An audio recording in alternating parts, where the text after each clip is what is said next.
झारखंड में सरकार ने एक बार फिर गुटखा बैन करने का आदेश जारी किया है, लेकिन जब इस पूरे मामले को लेकर रियलिटी चेक किया गया तो सच्चाई क्या कुछ सामने आई है वो दिखाएंगे हम आपको। लेकिन पहले इन तस्वीरों को देख लीजिए कि जब से गुटखा बैन होने की खबर सामने आई है, कई दुकानदार अलर्ट हो गए हैं। कुछ दुकानदार चोरी छुपे बेचने की तैयारी में भी लगे हैं और कई दुकानदारों का तो ये भी कहना है कि अभी सरकार ने तुरंत बंद किया है तो हम अपना स्टॉक हटा रहे हैं। लेकिन पूरे मामले को लेकर जांच चल रही है और एक कहा जा सकता है कि गुटखा को लेकर, खासकर गुटखे की जिस तरह से बिक्री की जा रही थी खुलेआम, उसे लेकर सरकार ने एक बार फिर एक्शन लिया है। लेकिन बड़ा सवाल ये उठता है कि क्या सरकार ने जिस तरह से एक्शन लिया है, आदेश जारी किया है, तो उसे अमल में लाने में सरकार कहां तक कामयाब रहेगी। हमारे साथ हमारी संवाददाता अलीसा जुड़ी हुई है। अलीसा, आज जब आप लोगों ने जांच की, जिस तरह से ग्राउंड रिपोर्ट इस बारे में हकीकत क्या है जानने की कोशिश की, तो क्या कुछ नतीजे सामने आए? बिल्कुल, मुझे आपको बता दूं कि जिस तरीके से कल स्वास्थ्य विभाग की तरफ से नोटिफिकेशन जारी की गई थी और उस नोटिफिकेशन के बाद आज राजधानी रांची सहित कई शहरों में जिस तरीके से कह सकते हैं कि अभी माफ़ी चाहूँगी, कह सकते हैं कि जिस तरीके से सुरक्षा को लेकर, कहीं ना कहीं धूम्रपान को लेकर जिस तरीके से अभियान चलाया गया, वही राजधानी रांची के डोरंडा थाना क्षेत्र में भी अभियान चलाया गया। वही अभियान के जरिए कई दुकानदारों की फाइन भी कटी है, कई दुकानदारों की चालान भी कटी है। ऐसे में देखिए, ये बड़ी बात है कि जिस तरीके से अभियान चलाया गया है और अभियान में फूड सेफ्टी ऑफिसर खुद थे और साथ ही जिला प्रशासन की कई जो प्रशासन की टीम है वो भी मौजूद थे और लोकल थाना प्रभारी भी मौजूद है। और ऐसे में जब अभियान चलाया गया तो अभियान के मद्देनजर कई दुकान, कई रेस्टोरेंट्स और कई तमाम जगहों पर जाकर चालान भी काटी गई है। और आपको बता दूं, सबसे इम्पोर्टेंट चीज़ ये है कि स्कूल चाहे अस्पताल के महज 100 मीटर की दूरी पे जितने भी आम दुकान है, जितने भी फुटपाथ पे दुकान लगी है, चाहे वो रेस्टोरेंट हो या दुकान हो, तमाम दुकानों पर जो है वो चालान काटी गई है। और चालान की जो राशि थी वो 2000, 5000, 8000, 10,000 इस तरीके की अमाउंट की राशि जो है वो काटी गई है। और इसी को लेकर फूड सेफ्टी ऑफिसर लगातार ड्राइव चला रहे हैं और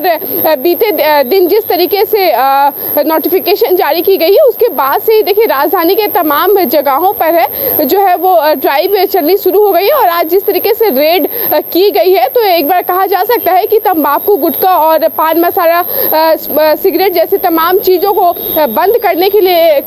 एक अभियान चलाया जा रहा है और लोगों को जागरूक भी किया जा रहा है। अलीसा, देखिए, एक बात ये भी है कि झारखंड सरकार ने इससे पहले भी कई बार गुटखा तंबाकू बैन करने के आदेश जारी किए हैं, लेकिन वो आदेश अमल में आता हुआ नहीं दिखा था। इस बार सरकार प्रशासन के सामने ये चुनौती होगी कि आदेश को अमल कराया जाए। बिल्कुल, देखिए उदय, जिस तरीके से पिछले बार भी इस तरीके का अभियान चलाया गया था, लोगों को जागरूक करने का काम किया गया था। हालांकि पिछले बार जो ड्राइव चलाई गई थी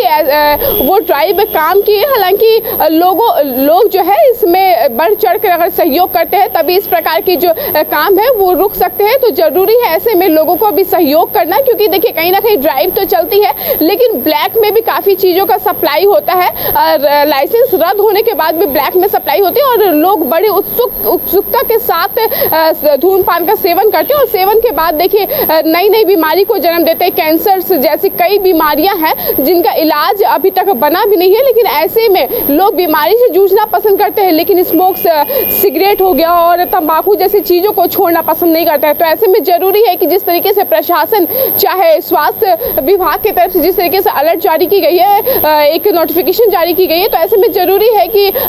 जो जनता है, जो पब्लिक है, वो भी भरपूर सहयोग करे, प्रशासन को सहयोग करे, स्वास्थ्य विभाग को सहयोग करे। और कहीं ना कहीं जिस तरीके से ड्राइव चलाई जा रही है तो दुकानदारों को भी खासा ख्याल रखने की जरूरत है कि इस तरीके की धूम्रपान की चीजें जो है वो दुकान पे ना सप्लाई करे, ना बेचे। क्योंकि कहीं ना कहीं देखिए जिस तरीके से आम जनता या फिर घरेलू महिलाएं या फिर किसी नॉर्मल लड़की की बात कर लो, जब वो दुकान पे जाती है और अगर अगल बगल में लोग धूम्रपान करते हुए नजर आते हैं तो ऐसे में शर्मिंदगी भी महसूस होती है। कहीं ना कहीं ये बहुत बड़ी रीजन भी है और ऐसे में अगर आप नॉर्मल शॉप पे, किराने की दुकान पे जब आप तंबाकू चाहे सिगरेट चाहे अन्य चीज़ों का सेवन करते हैं तो ये मेडिसिन भी पार्ट है और कहीं ना कहीं ये एक बड़ी बीमारी को जन्म देती है। तो देखिए ज़रूरी है कि जो आसपास के लोकल दुकानदार है, जो खुदरा विक्रेता है, उन्हें भी इस चीज़ को लेकर चौकन्ना रहना होगा कि इस तरीके की जो चीज़ें हैं, तंबाकू हो गया, धूम्रपान हो गया, तमाम सिगरेट, स्मोक, तमाम जो चीज़ें हैं, इस तरीके की चीज़ें को सप्लाई ना करें। और ऐसे में जागरूकता जिस तरीके से स्वास्थ्य विभाग की तरफ से जागरूकता अभियान चलाया जा रहा है, फूड सेफ्टी ऑफिसर की तरफ से अभियान चलिए चलाया जा अलीशा, रहा है। ये देखने वाली बात होगी कि ये अभियान कहां तक सफल रहता है और इस बार जो फूड ऑफिसर्स हैं, फूड सेफ्टी ऑफिसर्स हैं, वो कहां तक कामयाब रहते हैं। जानकारी देने के लिए आपका बहुत बहुत धन्यवाद।